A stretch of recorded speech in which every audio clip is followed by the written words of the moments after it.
ADHD 아이들은 쉽게 지루해하기 때문에 안 하겠다, 귀찮다, 지겹다 이런 식으로 얘기할 때가 많이 있고, 지금 하려고 했는데 맨날 나만 갖고 그래, 감정의 기복이 심해서 분노를 조절하지 못하는 행동을 보일 때도 많이 있습니다. 근데 이런 과잉 행동이 없는 아이들이 있습니다. 그런 친구들은 부모님이나 선생님들이 쉽게 ADHD라고 알아보기가 어렵죠. 이 친구들은 평소에도 조용하고 착한 아이로 인식이 되면서 크게 눈에 띄지 않는 친구들입니다. 이러한 ADHD라고 하면 책과 삶 구독자 여러분, 안녕하세요. 21년간 두뇌와 마음을 연구하고 치료해온 한의사 노충구입니다. ADHD 아이들은 주의 집중력이 많이 부족하거든요. 그러다 보니까 이제 숙제나 학교 수업을 할 때 집중하는 것들이 쉽지가 않습니다. 그리고 외부 자극에 좀 민감해서요, 주변 사람이나 소음들에 의해서 쉽게 집중력이 흐트러집니다. 그리고 학교에서 이제 준비물을 챙기거나 숙제들을 챙겨야 할 때도 기억하지 못하거나 잊어버릴 때가 많고요. 그리고 학용품이나 소지품을 잊어버리는 경우도 많이 있습니다. 그리고 시간 관리라든지 정리정돈 같은 체계적으로 사고하고 행동해야 되는 경우들을 힘들어하는 경우가 많죠. 그리고 이제 과잉 행동들을 동반하는 경우들은 책상에 앉아 있을 때도 이제 손발을 가만히 있지 못하고 계속 꼼지락거리면서 움직인다든지, 심한 경우는 수업 시간에 가만히 앉아 있질 못하고 돌아다니는 경우도 있습니다. 그리고 이제 질서를 지킨다든지 규칙 지키는 것을 매우 어려워하고요, 조심성이 없다 보니까 위험한 행동들을 하게 되는 경우도 많이 있습니다. 그리고 감정의 기복이 심해서 쉽게 흥분하거나 분노를 조절하지 못하는 행동을 보일 때도 많이 있습니다. 이러한 행동들이 6개월 이상 집과 가정 두 군데 이상에서 계속 보인다면 이때는 ADHD를 의심해 볼 수가 있습니다. 일단 ADHD 아이들은 실행력이 좀 부족하다 보니까 부모님이나 선생님들이 뭔가를 지시했을 때 미루거나 이럴 때가 많이 있습니다. 안 하겠다, 귀찮다, 이따 하겠다,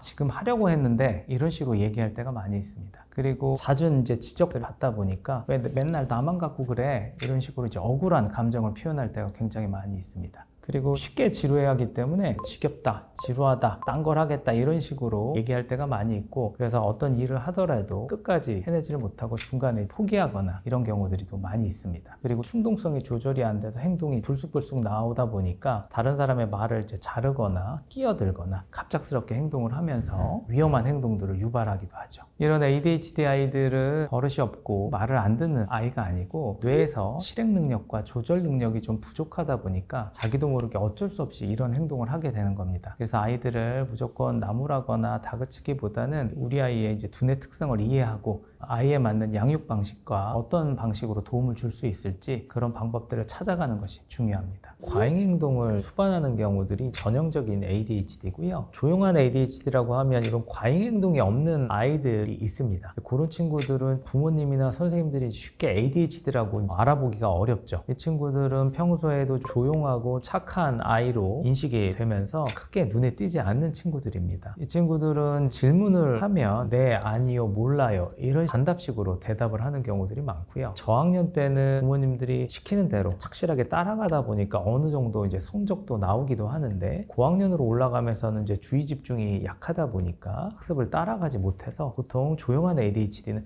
저학년 때는 잘 발견되지 않고 주로 고학년, 학년이 올라가면서 발견되는 경우들이 많습니다. 이 친구들은 책상에는 오래 앉아 있는데도 불구하고 성과가 안 나오는 경우들이 많이 있는데요. 조용하고 얌전하다 보니까 책상에 이렇게 얌전히 잘 앉아 있습니다. 근데 이제 막상 공부하는 걸 보면 딴 생각을 하거나 멍하게 있을 때가 많이 있습니다. 그래서 숙제를 할 때도 10분, 20분이면 끝날 숙제를 1시간씩 하고 있는 경우가 많고요. 학년이 올라가면서 공부 시간에 비해서 학습 성과가 잘 나오지 않는 경우들이 많이 있습니다. 아이들이 주의 집중력이 약하다 보니까 수업을 쭉 따라가는 걸 굉장히 어려워합니다. 중간에 이제 딴 생각을 하거나 멍하게 있을 때가 많고요. 가만히 있는 것을 좀 어려워하면서 손발을 계속 움직이거나 손톱을 물어뜯거나 연필을 이제 물어뜯는 행동을 보이기도 하고, 자꾸 연필이나 소지품들을 떨어뜨리는 그런 행동들도 자주 하게 됩니다. 그리고 몸을 좌우로 움직인다든지 의자를 앞뒤로 흔든다든지 이런 식으로 좀 산만한 행동들을 보이는 경우들이 많고요. 그리고 집에서 학습을 할 때도 한번 자리에 앉히는 게 굉장히 어렵습니다. 아이들을 계속 미루기 때문에 억지로 자리에 앉혀 놓고 나서도 집중을 하는 시간이 길지가 않습니다. 한 5분에서 10분 정도를 앉아 있다가 결국은 이제 물을 마시러 가거나 화장실을 가는 식으로 자꾸 왔다 갔다 하는 행동들을 보이게 되죠. 그리고 막상 공부를 하면서도 문제를 대충 읽고 실수를 하기도 하고요. 이제 지문을 읽거나 이러면서도 찬찬하게 읽지를 못하다 보니까 내용을 놓치는 경우들이 많이 있습니다. 그러다 보면 이제 방금 배운 내용을 다시 물어봤을 때 기억을 못한다든지, 그리고 방금 푼 문제를 다시 조금만 바꿔서 내봐도 그 문제를 또 틀리는 경우들이 많습니다. 나중에 이 문제 아는 건데 왜 틀렸어? 그리고 설명을 해주면 아 맞다 나 이거 아는 건데, 이런 식으로 실제 아는 문제도 이렇게 이제 실수를 해서 틀리는 경우들이 많습니다. 그렇지만 실수도 반복이 되면 그것도 사실은 좀 문제죠. ADHD는 한 가지 원인에 의해서 유발되는 질환은 아니고요. 선천적 요인과 후천적 요인의 다양한 요인들이 복합적으로 작용해서 전두엽 발달이 지연되는 경우를 우리는 ADHD라고 합니다. 사람의 뇌는 어렸을 때부터 발달하면서 어느 정도의 균형 발달을 해줘야 돼요. 그렇지만 이제 두뇌 발달의 특성상 모든 부분이 골고루 발달하지는 않고요. 특정 영역은 이제 우성 영역으로 발달을 하고 또 특정 영역은 열성 영역으로 약하게 발달을 하게 되는데, 이런 차이들이 큰 차이가 벌어지지 않았을 때는 어느 정도의 개인의 특성, 성격이나 체질이나 이런 식으로 되는데요. 선천적, 후천적 요인들에 의해서 이런 신경 간의 발달 편차가 자꾸 벌어지게 되면 전두엽 발달을 자꾸 방해하게 됩니다. 그러면서 성장기 동안 전두엽 발달이 계속 지연되는 결과들이 어느 순간부터 ADHD 같은 행동들을 보이게 되는 것이죠. ADHD는 유전적 요인도 많이 있습니다. 부모 중에 한 명이 ADHD가 있을 때 자녀가 ADHD일 확률은 30%에서 한 50% 정도가 된다고 보고가 되고 있고요. 그리고 부모가 ADHD니까 무조건 우리 아이가 ADHD가 된다, 이런 식의 개념은 아니고요. 부모님의 유전적 성향이 있을 수는 있지만 아이들이 성장하는 과정에서 전두엽 발달을 충분히 도와줄 수 있다면 이런 문제를 우리가 극복할 수가 있습니다.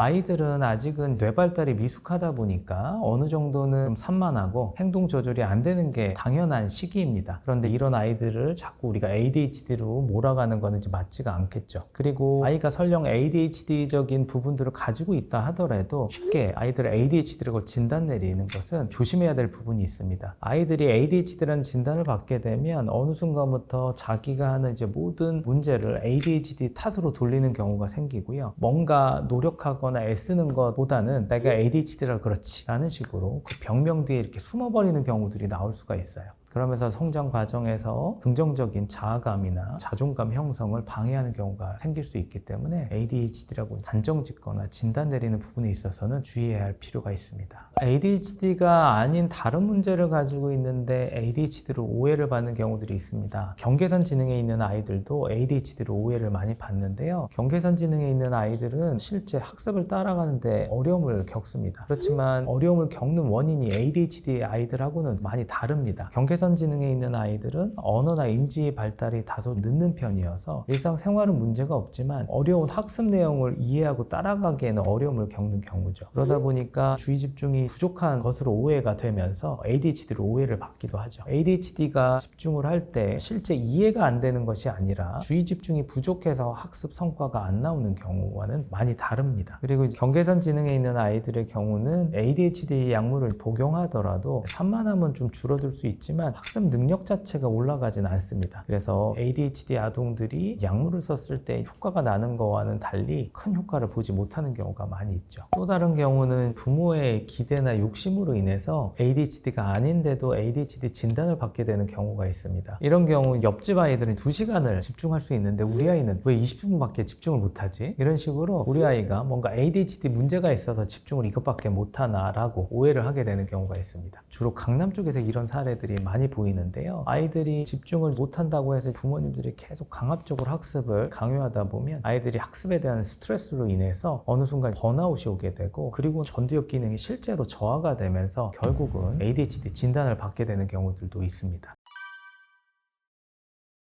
ADHD 아이들은 학습을 하면서도 주의가 너무 약하다 보니까 실제 학습 성과로 이어지지 않는 경우가 많습니다. 노력을 하는데도 불구하고 성과가 잘 안 나오다 보니까 자존감이 떨어져 있는 경우가 많고요. 크면서 주변에서 계속 지적과 꾸중을 많이 듣다 보니까 여러 가지 정서적으로 상처를 받으면서 분노나 우울이나 무기력 같은 정서적 문제를 동반하는 경우가 많이 있고요. 이런 아이들이 사춘기가 되면서 부정적 정서들이 공격성이나 반항 같은 반사회적이고 품행장애 같은 행동들로 더 문제가 커질 수가 있어요. 그래서 청소년기에 ADHD 아이들이 일반 청소년들에 비해서 문제 발생률이 훨씬 높다고 보고되고 있습니다. ADHD 치료는 두뇌의 성장 과정이랑 관련이 되어 있습니다. 그렇기 때문에 이 ADHD 문제는 두뇌가 성장하는 이 성장기 때 치료를 해주는 것이 중요하고요. 우리가 키성장이라는 것도 성장판이 열려 있을 때 가능한 거잖아요. 마찬가지로 ADHD 문제를 근본적으로 해결하기 위해서는 두뇌의 성장판이 열려 있는 이 성장 시기에 개입을 해서 치료를 도와주는 것이 매우 중요합니다.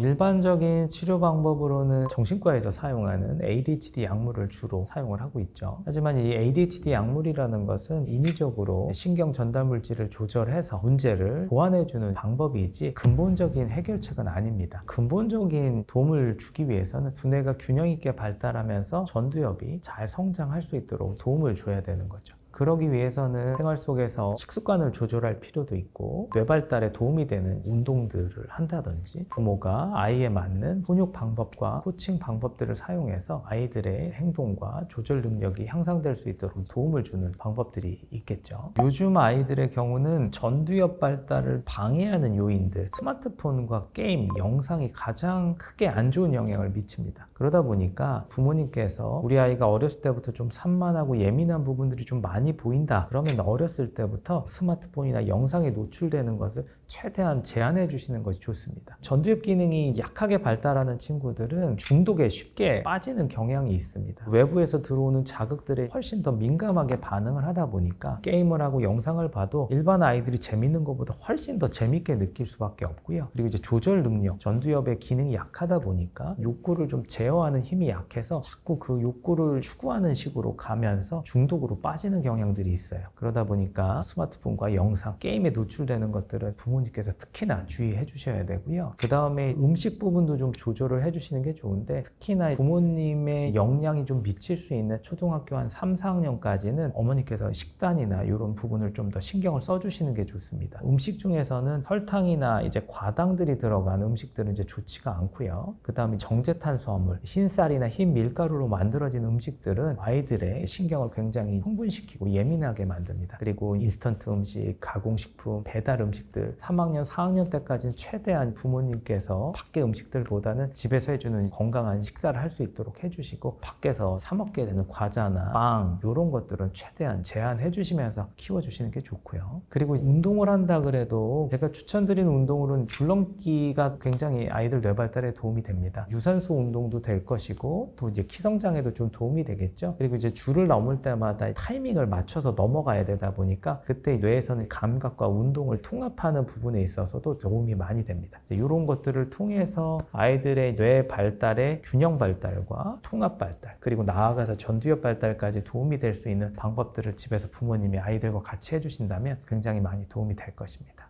ADHD 아이들에게 부모님이 하지 말아야 될 행동들이 있습니다. 우선 아이를 꾸짖거나 이런 경우에 있어서도 아이 자체를 비난하기보다는 아이의 행동, 잘못된 행동을 지적해야 됩니다. 지적을 하는 과정에서 너는 왜 맨날 그러니? 이런 식으로 아이 자체를 비난하는 경우들이 있거든요. 꼭 반드시 피해 주셔야 하는 행동이고요. 두 번째는 감정적으로 너무 크게 화를 내거나 소리를 지르는 행동들입니다. 이런 행동들은 아이들을 긴장시키고 위축시키면서 아이의 자존감을 좀 저하시킬 수 있고 그 과정에서 이 긴장과 불안이 오히려 전두엽의 자기조절 기능을 더 약화시킬 수 있습니다. 그래서 계속 이런 환경에 노출이 된다면 결국 아이들의 뇌 발달을 방해하는 결과가 올 수 있겠죠. 그리고 ADHD 아이들이 뭔가 부족한 것이 많다 보니까 부모님들이 이거 했니 안 했니 언제 할 거야 이런 식으로 계속 통제를 하거나 간섭을 하는 경우들이 있습니다. 아이들은 실행 능력이 약하다 보니까 이런 식으로 계속 다그치거나 강압적인 상황에서는 아이들이 굉장히 위축이 되고 그로 인해서 내적 동기라든지 자율성들이 방해되는 경우들이 많습니다. 그러다 보니까 그 과정에서 부모와의 사이가 멀어지고 이게 쌓이다가 나중에 사춘기 가서는 심한 반항이나 부모에 대한 적대감 이런 걸로 이제 오히려 나타날 수가 있기 때문에 주의를 하셔야 되고요. 그리고 ADHD 아이들이 엄마 나 이거 좀 도와줘 라고 이렇게 도움을 요청할 때가 있는데 평소에 맨날 얘기해 주던 부분들을 갑자기 또 도와달라고 하니까 부모님들이 네가 이젠 좀 알아서 해 이런 식으로 약간 방치하듯이 되는 경우가 있습니다. 반드시 기억하셔야 되는 거는 실행력이 약한 ADHD 아이들의 입장에서는 뭔가를 해보겠다라고 마음을 먹었을 때 그 출발이 부모님께 뭔가 도움을 요청하는 순간들이 됩니다. 그렇기 때문에 이 순간이 아이들의 뇌 발달을 도울 수 있는 아주 좋은 기회가 되거든요. 아이가 마음을 열고 뭔가 도움을 요청할 때 차근차근 아주 이제 실행 단계부터 아이와 해나가는 연습을 해나가면서 이제 아이의 뇌 작용에 부모님이 개입을 해서 뇌 발달에 도움을 줄 수 있는 기회로 삼으면 좋습니다.